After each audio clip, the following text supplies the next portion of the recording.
Hello, everyone. My name is Cameron Cowan. This is the Cameron Journal Podcast. I appreciate you for coming by. We have a whole passel of news stories today. We're going to talk about supply chain issues. We're going to talk about the Facebook situation.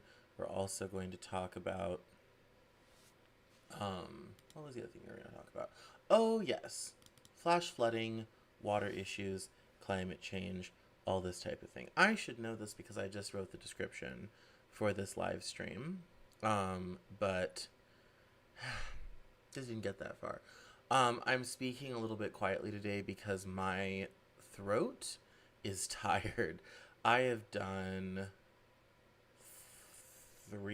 I've done two podcast interviews for the Cameron Journal.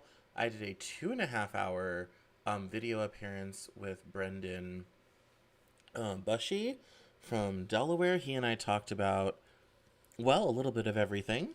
It's on my Twitter. I'm going to share it more broadly, but it's on Twitter right now. Um, and uh, and so my throat's just a little bit exhausted this week. I've been talking a lot, and so um, I'm just uh, I'm just tired out. And so I'm talking a little bit quietly because I actually woke up with a sore throat today. And I was kind of like, what a day to wake up with a sore throat on the day I have to record the podcast and do a live stream. Um, Programming note, um, I readers will know that I am in the middle of doing a Master's of Fine Arts in Creative Writing at Goddard College, and I am beginning my teaching practicum on Tuesday, October 12th, and I'm teaching on Tuesdays and Thursdays for the next month. And the teaching on Tuesdays and Thursdays directly conflicts with this podcast. So we are going to move to Fridays for the next month or so. So if you're listening to this audio only when it comes out on Saturday, you're unaffected. It's still going to come out on Saturday. If you are listening to this, if you're watching this live rather, on YouTube and Facebook and Twitch and LinkedIn, then it'll be on Fridays, and I will make sure to post that to social media. If you are part of the writing community and you want to take a class that is about creative writing for the first 2 weeks and then self-publishing the latter 2 weeks, then this class is for you. It's called The Power of Story: How to Harness Your Creativity and Release It into the World. And if you would like to learn about my self publishing journey, how to publish your own book, what resources are available, and do some writing, learn how to outline, get organized, do research, all this type of thing, then this class is definitely for you. The class is free. It's Tuesdays and Thursdays from October 12th to November 11th. And if you would like to join into the class, you can get at me on social media, at Cameron Cowan on Twitter, Cameron L. Cowan, Facebook.com/Cameron L. Cowan. Or you can email me to the public inbox, which is email@CameronCowan.net. So that's just email at Cameron, Cameron, Cowan, Cowan, just like it is on your screen that you're watching right now, .net. And it's at CameronJournal.com. If you go to our contact page, the email is on there. Then you can just let me know, contact me.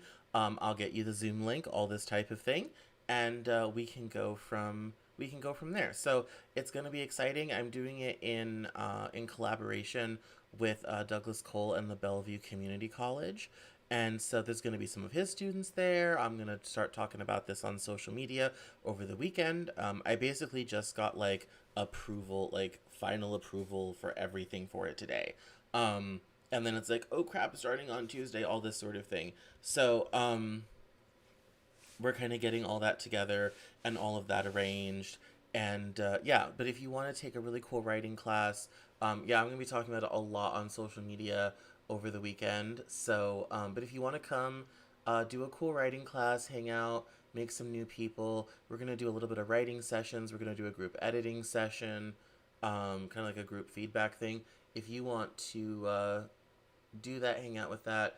I'm gonna try to keep the environment very non-judgmental, very supportive, all this type of thing.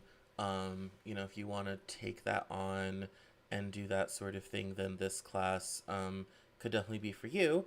And you get to hang out with me for like 2 nights a week for a month. So I know for some people that might make them recoil in horror, while other people that might sound like something really interesting and exciting. So like I said, I'm looking forward to it. I think it's going to be great and a lot of fun. I am excited to be sharing a lot of what I've learned over the last 7 years. Um, Writing, like when I started in 2014, I had, I don't even think I had half a novel. I had half of Cast Iron, an idea of how I might finish it. I didn't really know what self publishing options were and was. I was kind of like, well, maybe I might try like blogging seriously for myself and YouTube and all this type of thing. And, uh, and try to, you know, see if I can put myself out there and make something of myself. And over the next 7 years, I learned video, audio, design, WordPress, layout, all this type of thing. I quit for a while, got some jobs, came back, started the magazine. It's been a whole journey. I've written, thousands of pieces since then. Before then, I'd mostly done business writing. I'd written for my college newspaper a little bit, um, all this type of thing. And so uh, it was a big change for me. And so I've learned so much. I've pitched agents. I've gotten full requests from major agencies. I've met with major agents. I've gotten feedback. I've sat down with agents and gotten feedback on my work. And we're going to talk through the whole process. Literally, from your first sentence to final publication, we're going to go over the entire process. And we're going to talk about how one gets through the creative process, working with editors, working with beta readers, and then how to put your work out into the world and what all options you have in, kind of forming your writing journey and, how to build your audience, how to build an author platform, how to do it in an easy way that's not going to take up all your time away from writing, all this type of thing. There's a lot of people that offer classes and training like this. There's like Mark Dawson, Joanna Penn, a lot of people that do this sort of thing. And I guess what makes me unique is that they have made teaching other people how to write their business. I have not. Writing is still my main business. With me, the class is really like, here's what I'm doing. Like, this is on the ground sort of thing. Um, and it's gonna be really exciting. And yeah, and it's my teaching practicum for my MFA as well. And I have to have a minimum of 3 students. So hopefully I will get at least three people to come and take my class the whole time and go through and and do the thing. So it should be a lot of fun. It should be super interesting. I'm really excited to do it. It's gonna make the next month of my life a little nuts. But it should be really cool. I apologize that there hasn't been a ton of content on the blog this week. I'm, in addition to having a throat thing that I think may be trying to be a cold, I don't think it's COVID, but for example, right now, I'm looking at the temperature. It's 73 in here, which is about the temperature I keep my studio, and I feel like it's a bit cold in here. In fact, I was thinking about that after the podcast. I was like, I'm going to turn on the heat. It is only 58 degrees outside. So there is kind of a reason for it to be a little bit chilly in here. But, I think I may be kind of sort of coming down with something. And so, yeah, so I think it's going to be really exciting and a lot of fun. But anyway, I've been, under the weather, um, a little bit this past week, so I haven't had a chance to do a ton of writing. We did have a great new podcast episode on Monday. We had an interview, um, and if you give me a moment, I'll tell you who it was, because I don't remember who we interviewed for the podcast. I remember I did the interview last week as well, um, and uh, let's see. Well, it might have just been. Yes. Oh, it's the Leadership Podcast. Yes, yes, yes. With Philip Kane, the former executive of Goodyear Tire Company. Um, yes, he wrote this great book about leadership. We talk about management styles, all that type of thing. That was on Monday. This Monday upcoming, we have a great new interview. And today I interviewed Brian Cuban, Mark Cuban's brother, about his memoir and his memoir, The Addicted Lawyer, and his new novel called The Ambulance Chaser, which is kind of a legal thriller. And so it's great. We're putting he's kind of putting himself out there, and he and I talk about addiction and recovery and drugs and drug culture and all this sort of thing. And um, I realized mid podcast that he's Mark Cuban's brother because I didn't put two and two together about that when I booked him to interview. So that's gonna be fun.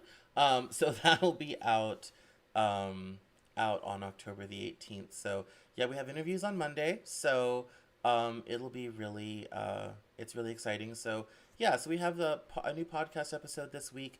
My monthly newsletter that I write to my subscribers is exclusive to my subscribers. I write unique content, kind of a commentary on like what's going on with me, what's going on with the world, all this type of thing, and so we're just kind of, it's exclusive. It only appears, in that newsletter. I do link it on social media, but if you want it delivered to your inbox, you do have to subscribe. So if you head over to CameronJournal.com, if you scroll down halfway down the page, a pop-up will come up, or there's a sign up form at the bottom of the homepage, and you can get my newsletter delivered directly to your inbox. I usually send around a couple blog posts from the past month as well. I've also been sending out kind of a weekly roundup of what's on the blog through a great new service called Review on Twitter. So if you head over to my Twitter at Cameron Cowan, you can sign up for that as well. Or, here's the nice thing, if you sign up on my website for the monthly newsletter, you'll also be signed up to Review, because I keep it all connected. So if you sign up for one of my email lists, you sign up for all of my email lists. So and like I said, I don't spam, I don't sell people's email addresses, I don't sell, it's like if you were giving it to me as a friend. Like I have my little list of people, I email them from time to time. It's like a friend, and I'm just like your distant friend, and I email you from time to time. So I only send out a couple emails a month. I'm not going to flood your email box, so don't worry about that. Your data's not going anywhere, and your email box is not going to get flooded. So like I said, I'm like a cool friend that just emails you a couple times a month. So I'm going to take a drink real quick. Because again, throat, not good. All right, that's the admin. That's all that taken care of. That's updates about me. Blah, blah, blah. Let's dive into the news. So, obviously the biggest news story this week has to do with Facebook. And in Vanity Fair, I found this really interesting story that was bouncing off a New York Times Magazine piece about the bad art friend, where someone donated a kidney to a stranger, and the situation was so bizarre someone wrote a short story about it. And it was that alone has been a crazy thing. But the point of this piece is that Facebook kind of has the same the same sort of difficulty. And this week, it's been a bad week at Facebook. Frances Haugen, um, who was someone who formerly worked at Facebook, went on 60 Minutes on Sunday. She's a whistleblower, and revealed with documents about how Facebook is very well aware of the adverse effect it has on society, on the world, how Instagram causes body dysmorphia issues, especially in teen girls and children, and all this sort of thing, and how they're aware of their adverse effect on society, and how the way their algorithm is built to get more engagement and cause emotions in people, that they're having an adverse effect on society. They know it, and they are not doing anything about it. They're not trying to stop it. They're not trying to mitigate those harmful effects. We already know that Facebook was a primary organizing platform for the January 6th insurrection. We also know that Facebook was used to cause a genocide in Myanmar, which means, for better or for worse, Facebook is literally killing people. And the difficulty is that there is little to no regulation on preventing Facebook from adversely affecting people's lives and democracy in this way. So on Sunday, we got that bombshell from whistleblower Frances Haugen.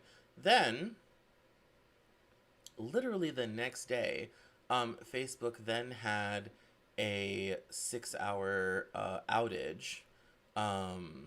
Literally Sunday night whistleblower, Monday outage. Facebook, all of its services were offline for 6 hours, which includes Facebook, Instagram, Facebook Messenger, and WhatsApp.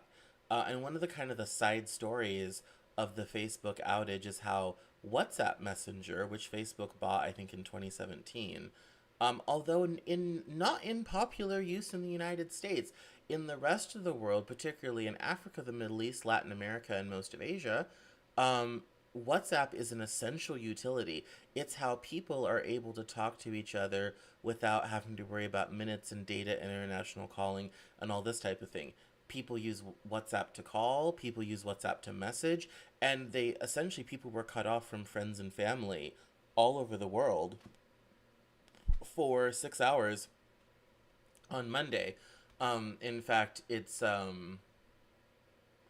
this Vanity Fair story reminds us that WhatsApp is essentially shut down communication in countries where the products have become tantamount to public utilities.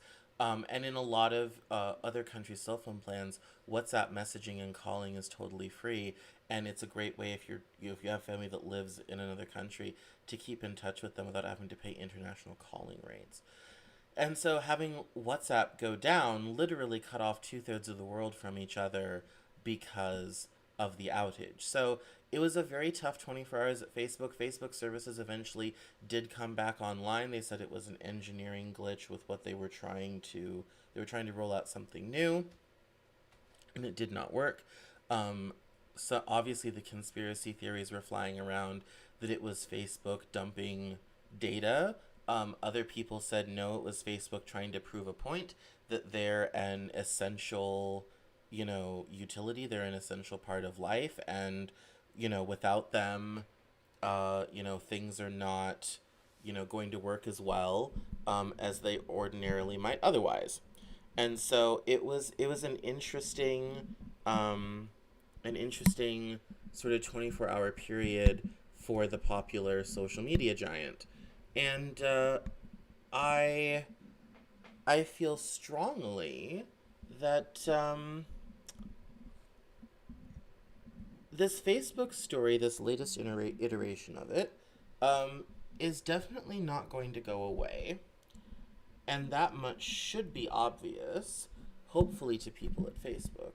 But I think the other thing that is, rather important, is the fact that there is precious little that can really be done to regulate Facebook for a variety of reasons. One is because most people in government do not understand how Facebook works. That's the first problem. The second problem is that within a platform like Facebook or even other social media platforms, you have to balance two things together. One is freedom of speech, and second is the how much are you going to go to censor what people are going to say or what people do on your platform. And at what point does trying to stop the spread of, quote, disinformation or misinformation just simply become censorship?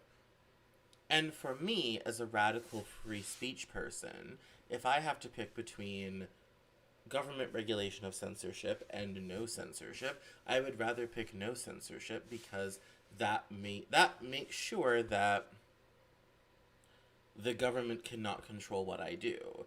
Having free speech is the foundation of my business. Without free speech, I'm dead in the water. I need to have the freedom to write what I want, say what I want, and, distribute my content on any platform that will take me. And how much responsibility do we want to put on Facebook? How much responsibility do we want to put on the government to try to control that in these difficult times? And the argument can be made, Facebook, didn't you say moments ago that Facebook caused a genocide? I did. Didn't you say that Facebook helped cause the January 6th insurrection? Yep. Didn't we all love it when Donald Trump finally got banned from Twitter? Absolutely. All this sort of thing. Yeah, I mean, it's all kind of a very difficult thing, yeah? Like, it's all a hard thing to balance. And it's something where, do I think maybe Facebook should do a better job? Yes. Do I necessarily want to have the government involved in that? No. How's the government going to regulate Instagram in such a way that it doesn't cause, teenage girls to be insecure about their bodies and their looks? We had the same problem back in the 90s with magazines. In the before times, people old enough to remember this will remember this, there were no fat people in magazines.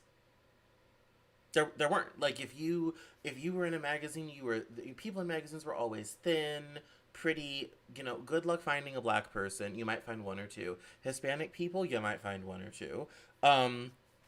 Everyone was white, good looking, super thin. All the women were, size 2 and below. There was no Ashley Graham. There was no Tessa Holiday. It just didn't exist. All the dudes were broad-chested, square-jawed, ripped, tanned, perfect muscles, lean, sculpted, all this sort of thing across the board. And that was it. Like, that was the standard. It was like, I remember in high school, so you walk by Abercrombie and Fitch and, the girls are, a size 0, they wear extra smalls, they have, sun-kissed, bleach blonde hair. All the dudes are, pink lips, square-jawed, eyes perfectly distanced apart, great chest, maybe like faint outline of abs or like full-on abs, and, if he has a 32-inch waist, he's like, ooh, must have some butt or something. And that's the way it was. That was the world of media. And it took a long time before magazines began to embrace diversity of skin color, much less diversity of bodies. As the chubby brown kid, if I opened up a magazine, there were no people who looked like me in there. So this problem predates Instagram. Nobody ever called on the government to regulate Vogue as to what type of models that they used. Now, in France, they eventually did ban super thin models. But that was a one-off sort of thing, never really took off in America. Nobody was saying we needed to regulate the magazine industry. People criticized them for promoting a certain body image, but nobody was saying, well, we should regulate it. All of a sudden, now with Instagram, we're having the same thing. It's the same problem, but now we're talking about government regulation. And so, for me personally, I'm caught between a rock and a hard spot. Because on the one hand, I see the dangers of social media. I think we all do. If you haven't watched The Social Network or any other work of Jaron Lanier, then you need to, because he is incredibly smart on these things, and he talks about how the dangers and perils of social media. And he has done tremendous work helping us understand the world of social media and what trouble we have borrowed with these platforms and how it has caused problems in society. And um,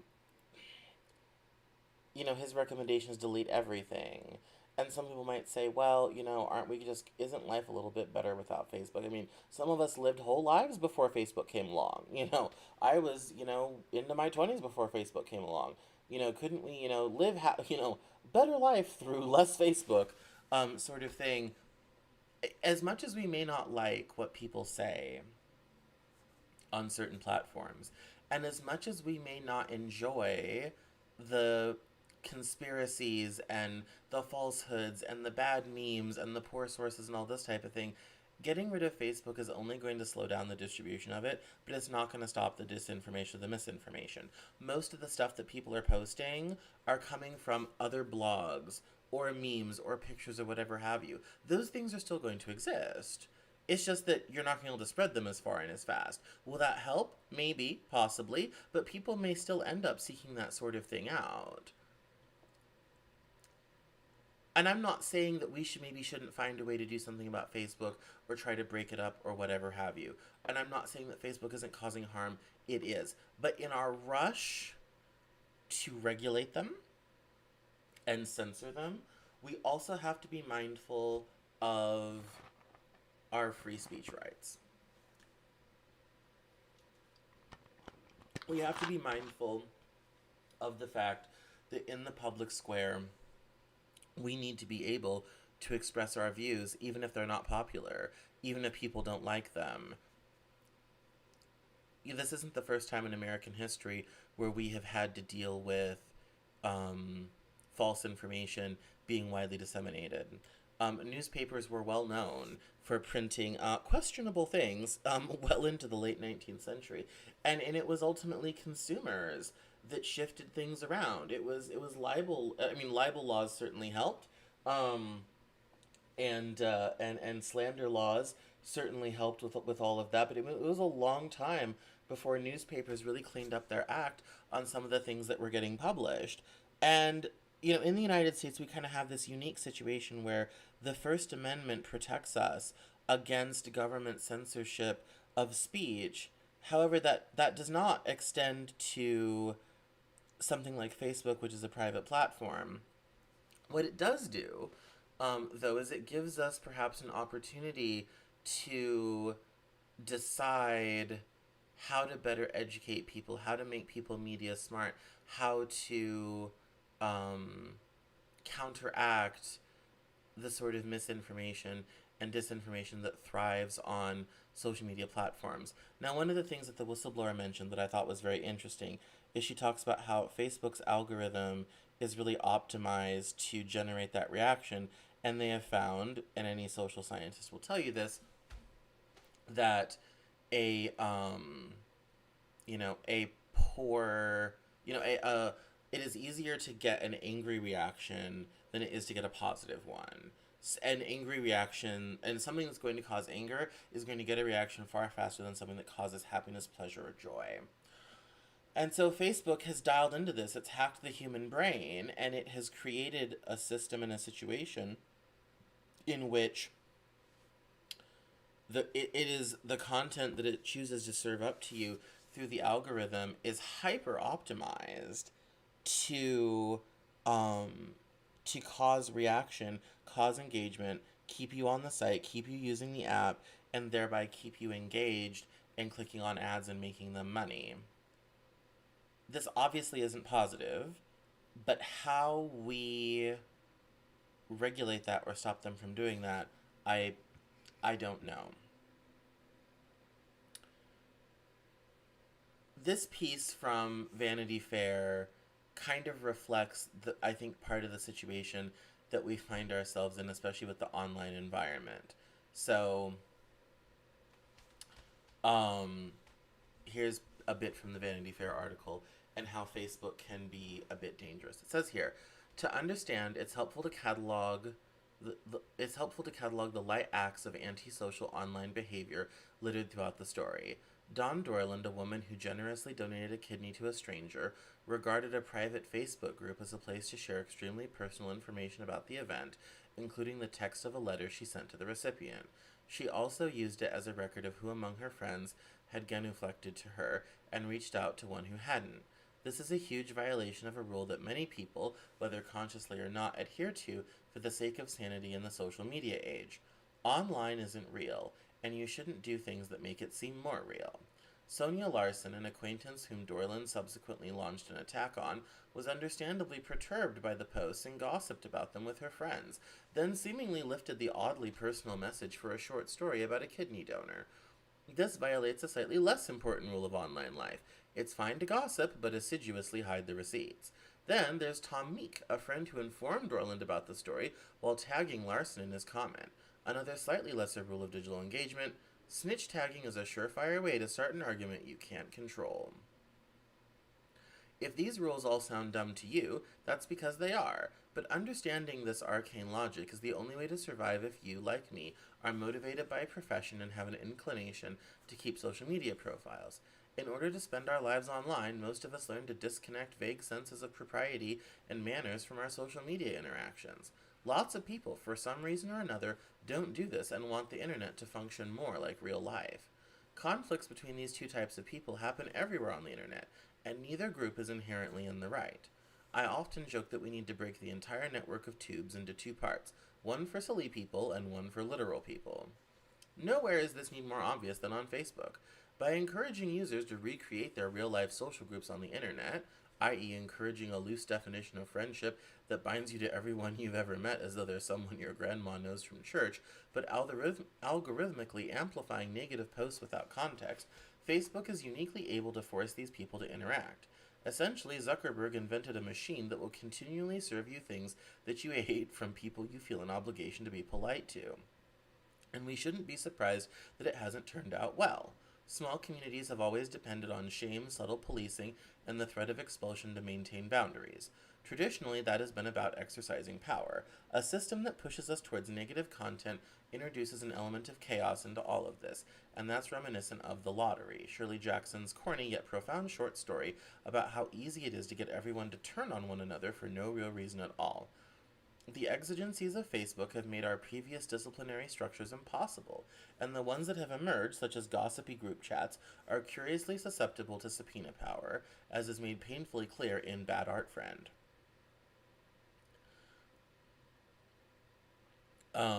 And then it goes on to the end and all this type of thing.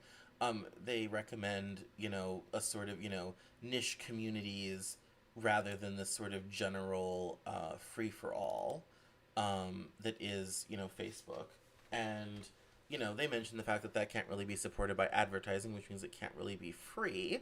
And that is, that is the problem. We have a terrible intersection of advertising, corporatism, profit, changing social structures, and society. And all of these things have just kind of rammed into each other on Facebook, and we're still working out the chaos. Can government do anything about that? Should government do anything about that? I think remains to be seen. Now, shifting stories away from Facebook and the bad, terrible, no good, awful week between the shutdown and the whistleblower. Frances Haugen's interview is on YouTube if you want to go watch it. I actually watched it just before this, and I thought it was really fascinating. And I am already kind of sort of losing my throat. So we're going to dash through these last two stories, and we're going to call it a week. besides Facebook and its issues this week, you might have noticed that there's a little bit of a shortage of everything these days.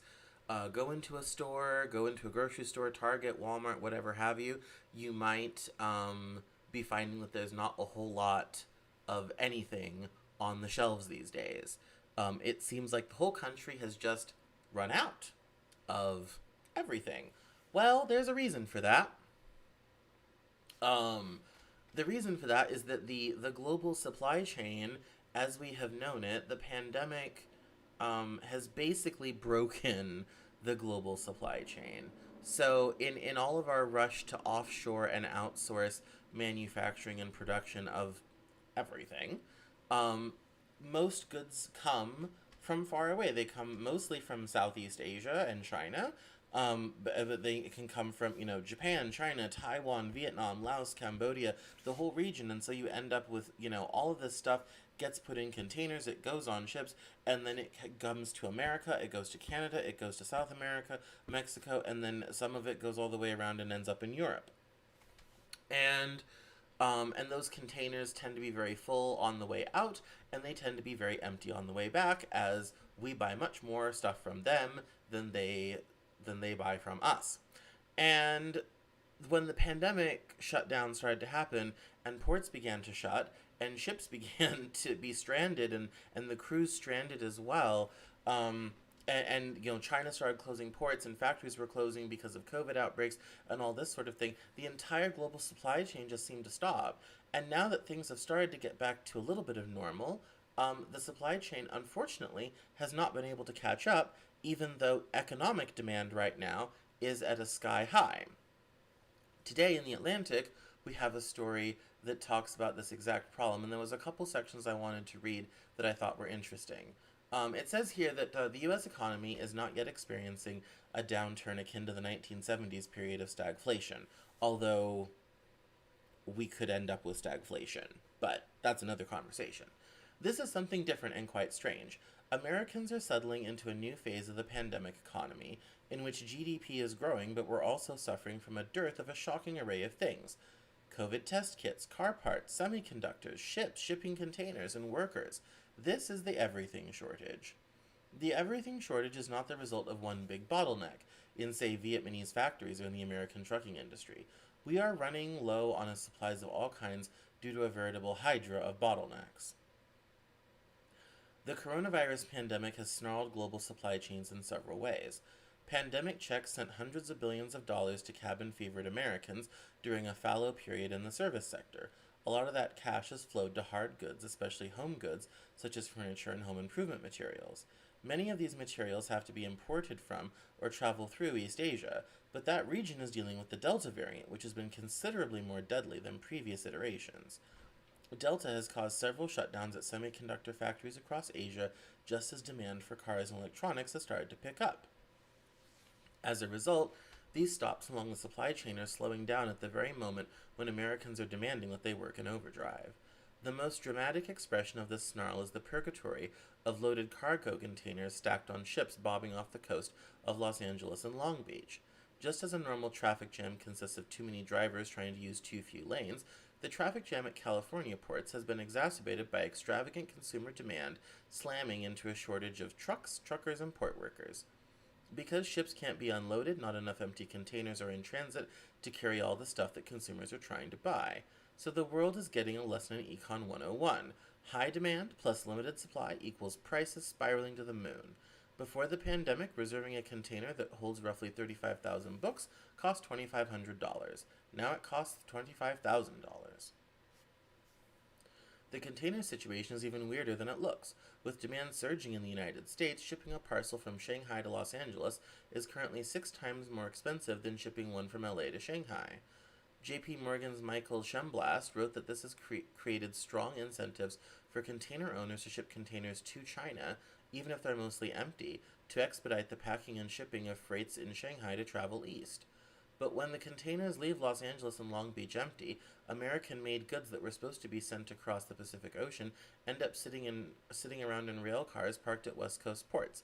Since the packed rail cars can't unload their goods, they can't go back and collect more stuff from filled warehouses in the American interior. this is also a good portion to mention that right now in Chicago there is a 25-mile long train backup because there are too many rail cars with too much stuff trying to go west. And the railroads are trying to undo this mess, but it could be weeks before it gets undone. Shipping anything right now is expensive and a mess, and good luck if it gets there. Um, I've known people that have had all sorts of interesting and fascinating shortages, packages lost, all this type of thing. Um, and it may be years before this supply chain thing ever works itself out, but the Atlantic offers a solution. I thought that was interesting. It says here, how will the everything shortage be solved? One possibility is that Americans adopt a sustainable, aesthetic, and homespun lifestyle that reduces our dependency on goods that activate the global supply chain. If you can envision such a world, I envy your gift of imagination. The best solution to the everything shortage is to have a policy to make more of just about everything. Containers, which carry more than 90% of the world's traded goods, are overwhelmingly manufactured in China. Why doesn't America make more? Car parts, semiconductors, and home goods have been offshored, making the U.S. sorely reliant on overseas factories. Why can't America make more? At-home COVID-19 tests, which could illuminate household infections and prevent community spread, were only just authorized by the FDA, almost 2 years into this pandemic. Why hasn't America made more? For decades, many U.S. companies moved manufacturing overseas, taking advantage of cheaper labor and cheaper materials across the oceans. In normal times, America benefits from global trade, and the price of offshoring is borne by the unlucky few in deindustrialized regions. But the pandemic and supply chain breakdowns are a reminder that the decline of manufacturing can be felt more broadly during a crisis when we run out of, well, damn near everything. That's why Joe Biden's Build Back Better plan includes billions of dollars to reshore manufacturing, invest in basic research, and beef up domestic supply chains. Our dearth of manufactured parts and containers is part of a broader crisis of manufactured scarcity in America.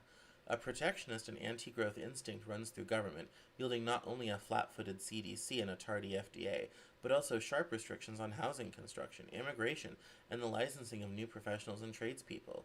Focusing on the redistribution of income and goods is natural for today's progressives, who tend to emphasize the virtue of equality. One lesson of the everything shortage is you cannot redistribute what isn't created in the first place. The best equality agenda begins with an abundance agenda. And if you want to read the whole article, it's on the Atlantic today. It's called America's Running Out of Everything. And the supply chain disaster is something that I have been following for a while. And here in Seattle, we're right on the scene of it. There are containers stacked in the port of Seattle higher and deeper. They've got them stacked 12, 17 bit high. It's just a complete disaster over there. There are ships sitting in the Puget Sound. Some of them have been out there for months. And it's going to be a while to undo this whole supply chain crisis. But the article makes a good point, and I agree more. We have to start bringing manufacturing back, at least to the North American continent. And that's something that I saw a lot of companies starting to look at the start of the pandemic, and I dare say we will likely see more of as well in the coming years, is companies looking for to locate manufacturing on the continent where the goods are going to be sold. So if you want TVs to be sold in North America, they should be made somewhere in North America. If you want cars, semiconductors, parts, supplies, all this type of thing, made in Europe, then you're going to find some place to make those things in Europe and bring the parts there and have it assembled there and get as many parts as you can from the local area as well. And that's going to sort of redistribute manufacturing around the world. But the fact that we basically have taken everything that makes something that allows our society to move forward and basically sent it all overseas was fine in normal times, and we made a lot of money off of that. But the reality is that when a crisis comes, and crises do invariably come, all of a sudden that seems incredibly foolish and short-sighted. And it seems that way because it is. Because the whole point of offshoring and outsourcing was to increase profits. That's it. There was no other reason. It wasn't, we thought, oh, China really could use some jobs, and, well, we'll send them our jobs. It was simply so companies could make more money. It was simple, ordinary garden variety greed. And the best part about making more stuff in America is that we can have more good paying jobs, particularly for those that don't want or can't go to college. We also have more opportunities to make products more sustainable. We have opportunities to use better materials, to use less energy, to reduce carbon emissions. And we also have a chance to be in a better position to economically compete with China. And the 21st century, we're going to have multipolar competition between Europe, Asia, and the United States. And the reality is, we are uh, ill equipped right now to actionably compete in that space. And returning manufacturing to the United States is quite essential. So before my throat gives out and I keep coughing, I want to talk about the UN water crisis sparked by climate change.